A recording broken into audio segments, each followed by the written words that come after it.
हाय दोस्तों, मैं हूं सूर्या। आप सभी का अपने YouTube चैनल सूर्योदय क्लासेस में स्वागत है। दोस्तों, आज के वीडियो में हम सब बात करेंगे क्लास 12th के फिजिक्स की जो दोस्तों जो कि चैप्टर 1 है, जिसका नाम विद्युत आवेश तथा विद्युत क्षेत्र है।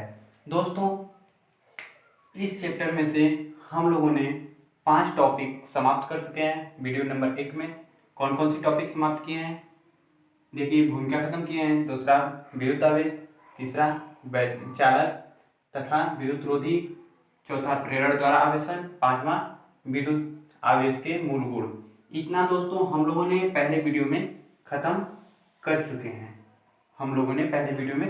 हैं। लेकिन आज दूसरे वीडियो में दोस्तों हम लोग बात करेंगे कूलाम के नियम और बहुल आवेशों के बीच बल।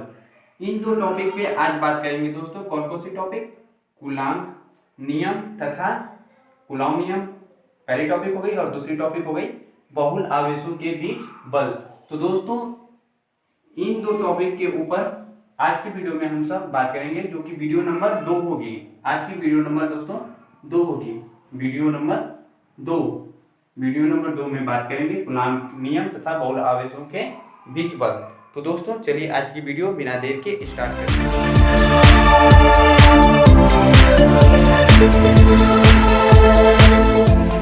तो दोस्तों, आज के वीडियो में हम सब बात करेंगे पॉइंट 6 की। जी हाँ, पॉइंट 6 चैप्टर नंबर 1 के 6वें टॉपिक की बात करेंगे। तो दोस्तों, 6वीं टॉपिक है कूलाम का नियम। तो दोस्तों, कूलाम का नियम देखिए बहुत इंपॉर्टेंट है, इसे ध्यान से देखिएगा, एक बार में याद हो जाएगा। बहुत ही सरल भाषा में होता है दोस्तों। देखिए, इस नियम के अनुसार दो स्थिर बिंदु आवेशों के मध्य लगने वाला कूलाम बल उन आवेशों के गुणनफल के समानुपाती होता है। क्या है दोस्तों? एक बार फिर से देखिए, इस नियम के अनुसार किसी दो स्थिर बिंदु, हम लोग स्थिर बिंदु के बारे में पढ़ रहे हैं, बिंदु आवेश के बारे में, वही कहा गया है स्थिर बिंदु आवेश के मध्य लगने वाला कूलाम बल। अब बात करें कूलाम बल क्या होता है। तो कूलाम बल दोस्तों दो आवेशों के मध्य लगने वाला आकर्षण अथवा प्रतिकर्षण बल ही कूलाम बल के नाम से जाना जाता है। कूलाम बल उन आवेशों के गुणनफल के समानुपाती होता है, अर्थात कह सकते हैं या प्रोपोर्शनल Q1 × Q2, समीकरण नंबर 1 दे सकते हैं इसको। अभी ये नियम पूरा नहीं हुआ दोस्तों। अब उसके बाद अगला स्टेप है आवेशों के मध्य की दूरी r के वर्ग के व्युत्क्रमानुपाती होता है। ठीक दोस्तों, देखिए इसको लिख सकते हैं अर्थात में F proportional 1/r², F proportional 1/r², समीकरण नंबर 2 इसको देंगे। समीकरण 1 और समीकरण 2 से लिख देंगे नीचे। इससे पहले दोस्तों समझ लीजिए थोड़ा सा, हमने मान रखा है कि माना कोई बिंदु आवेश Q1 तथा बिंदु आवेश Q2, दो बिंदु आवेश हैं। माना दो बिंदु आवेश Q1 तथा Q2 हैं तथा उन आवेशों के मध्य की दूरी r है। तब कूलाम बल को हम लोग परिभाषित करेंगे कि इस नियम के अनुसार दो स्थिर बिंदु आवेशों के मध्य लगने वाला कूलाम बल F proportional Q1 Q2, coulomb बल उन दोनों आवेशों के गुणनफल के अनुक्रमानुपाती होता है तथा उनके बीच की दूरी के वर्ग के व्युत्क्रमानुपाती होता है। लिख सकते हैं इसको ऐसे अर्थात में। एक बार फिर से सुन लीजिए दोस्तों, कूलाम नियम कैसे लिखेंगे।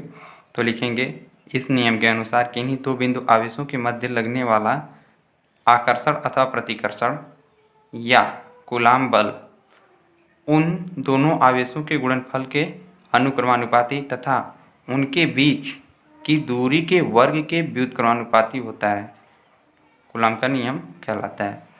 दोस्तों, अब इसको देखिए समीकरण 1 और समीकरण 2 से लिख सकते हैं। समीकरण 1 व समीकरण 2 से, समीकरण 1 क्या था और समीकरण 2 क्या था, उसको लिखे हैं F प्रोपोर्शनल Q1 Q2/r²। पहला समीकरण था F प्रोपोर्शनल Q1 Q2 और दूसरा समीकरण था F प्रोपोर्शनल 1/r²।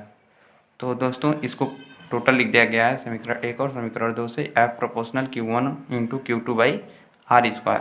अब यहाँ पर थोड़ा सा समझ लीजिए दोस्तों कि जब हम लोग लिखते हैं F proportional 1 by R square लिखे हैं तो ये पढ़ा जाएगा तो व्युत्क्रमानुपाती, दूरी के व्युत्क्रमानुपाती है ये, ठीक। तो वही लिखा गया है व्युत्क्रमानुपाती। अब देखिए इस प्रोपोर्शनल चिन्ह यानी कि समानुपाती चिन्ह, ये क्या है, समानुपाती चिन्ह है। समानुपाती चिन्ह को हटाने के लिए कोई कांस्टेंट के लिया जाता है, तो वही लिखा गया है F बराबर के Q1 Q2 by R square.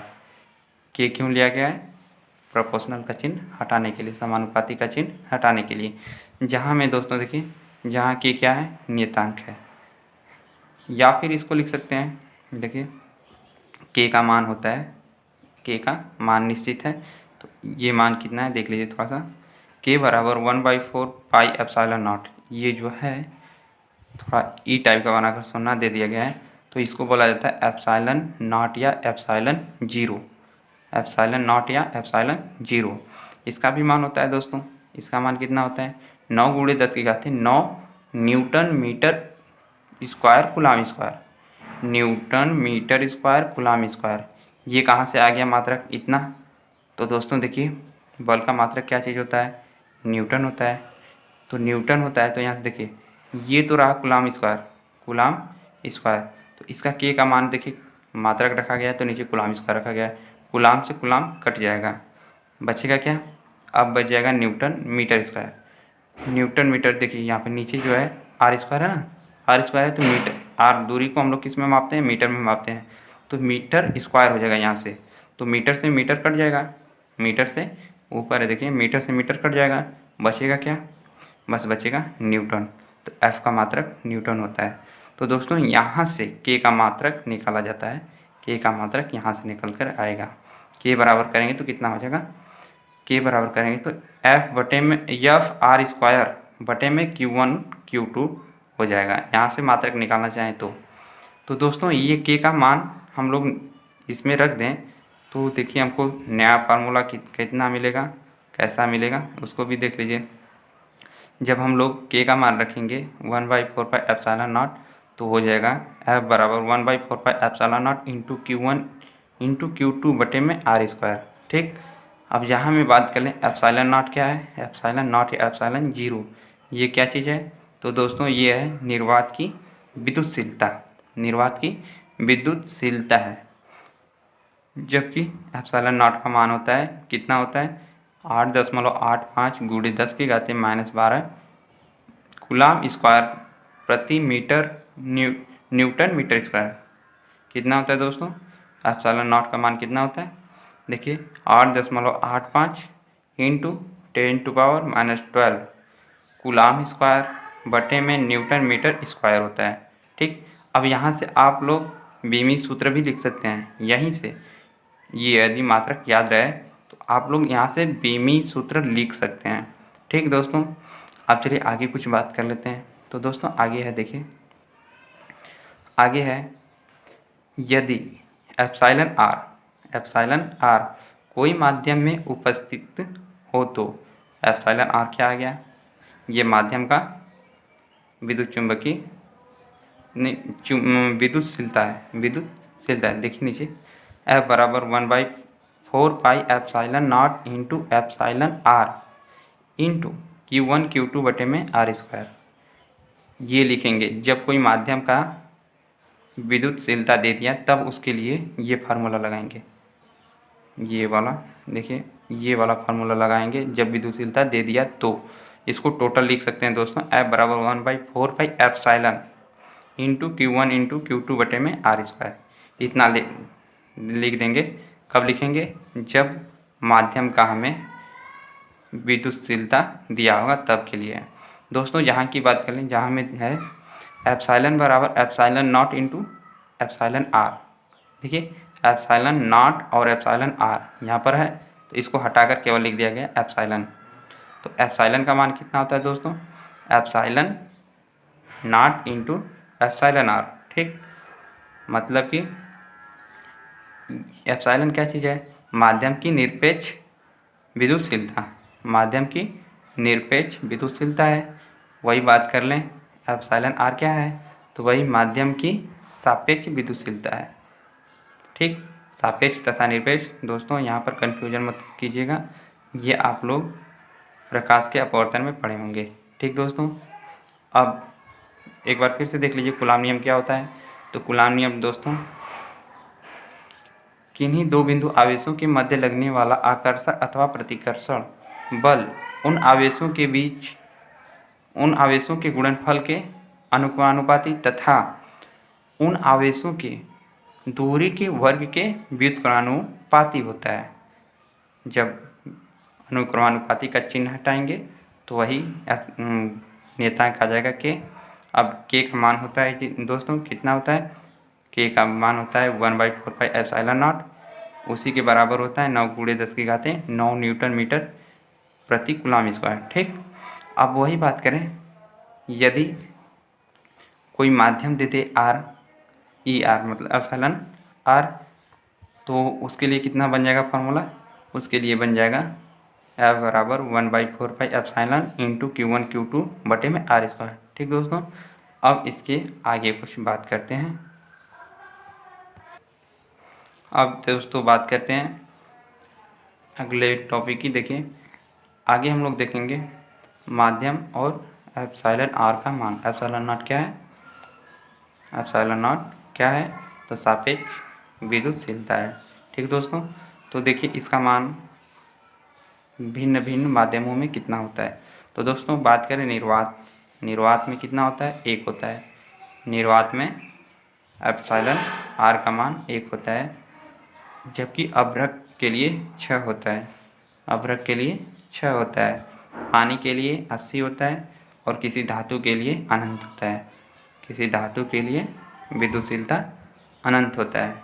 ठीक दोस्तों, अब हम लोग अगले टॉपिक की बात करेंगे। अगली टॉपिक थी 6। टॉपिक नंबर 6 में हमने देखा कूलाम का नियम। अब देखेंगे अगले टॉपिक में यानी कि 7 टॉपिक में बहुल आवेशों के बीच बल। बहुल आवेशों के बीच बल, इसी को बोलते हैं अध्यारोपण का सिद्धांत। दोस्तों देखिए ये बहुत ही इम्पोर्टेंट है, अध्यारोपण का सिद्धांत। देखिए इसकी बात करते हैं। तो दोस्तों देखिए, यदि किसी निकाय में अनेक आवेश हों तो उनमें से किसी एक आवेश पर बल अन्य आवेशों के कारण अलग अलग बलों के सदिश योग के बराबर होता है। इसे अध्यारोपण का सिद्धांत कहते हैं। दोस्तों कहने का मतलब है, देखिए नीचे समझ लीजिए, कहने का मतलब है यदि एक बिंदु आवेश यहाँ पर है, एक बिंदु आवेश Q1 यहाँ पर है, दूसरा बिंदु आवेश Q2 यहाँ पर है, तीसरा बिंदु आवेश Q3 यहाँ पर है, चौथा यहाँ पर मान लेते हैं Q4 ... n हो सकते हैं दोस्तों। तो हम लोग यदि आवेश Q1 के लिए बल का गणना करें तो Q2 से इस पर आकर्षण अथवा प्रतिकर्षण बल दूसरा होगा, इसके वजह से दूसरा होगा और इसकी वजह से दूसरा होगा। तो ये बोला जा रहा है कि इन सभी आवेशों के कारण लगने वाला कूलाम बल इन सभी के योग के बराबर होगा। ठीक, तो देखिए इसको कैसे हम लोग लिख सकते हैं। यहाँ से मान लेते हैं कि इनके बीच की दूरी R1 है, इनके बीच की दूरी R2 है और इनके बीच की दूरी R3 है। ठीक, तो हम लोग कूलाम के नियम से लिख सकते हैं। हमें चाहिए कहाँ, Q1 पे चाहिए। जब Q1 पे चाहिए तो हम लोग लिख सकते हैं F1 बराबर लिख सकते हैं। हम लोग को पता है कि Q1 इंटू Q2 बटे में R1 का स्क्वायर, यानी लिखेंगे। ठीक दोस्तों, F1 बराबर ये रहा, इसको ले लेंगे समीकरण नंबर 1। उसी प्रकार से F2 की गणना करेंगे। F2 के लिए कैसे करेंगे, देखिए Q1 से Q4 के लिए, Q1 से Q4 पे करेंगे। ठीक, तो चलिए इसको भी कर लेते हैं। इसको करेंगे तो हो जाएगा, वही आएगा के Q1 into Q4, Q1 into Q4 बटे में R2 का स्क्वायर, R2 का स्क्वायर। ये क्या हो जाएगा, समीकरण नंबर 2। ठीक, इसी प्रकार से हम लोग देखेंगे F3 की बात करेंगे, F3 की, तो वही हो जाएगा के, आप फिगर में देखिए के 3 के लिए क्या है, R3 है, तो R3 के लिए Q1 है और Q3 है, वही लिख लेंगे Q1 इंटू Q3 बटे में R3 का स्क्वायर। ये हो जाएगा समीकरण नंबर 3। अब दोस्तों इसी तरह से अनंत ले सकते थे, इसलिए dot dot dot dot dot dot dot दे सकते हैं, यहाँ पे n आवेश दिखाकर यहाँ पे डॉट डॉट दे सकते हैं, n लिख सकते हैं। तो दोस्तों हम यहाँ पर केवल 3 लिए थे, बहुल मतलब 2 या 2 से अधिक कितना भी हो सकते हैं। तो इसको यदि हम लोग जोड़ दें आपस में, देखें हम लोग थ्योरी में कि नहीं सदिश योग के बराबर होता है, बीजगणितीय सदिश योग के बराबर होता है, तो मतलब F टोटल कितना हो जाएगा, टोटल बराबर हो जाएगा F1 plus F2 plus F3 plus dot dot dot dot dot Fn, यानी कि n लेंगे तब, नहीं n ले रहे हैं तो उसके लिए हम लोग 3 लिए हैं तो 3 यहीं तक रख सकते हैं। तो देखिए कितना हो जाएगा, F1 F2 F3 का मान रख देंगे इसमें, तो हम लोग को बहुल आवेशों के कारण कूलाम बल मिल जाएगा।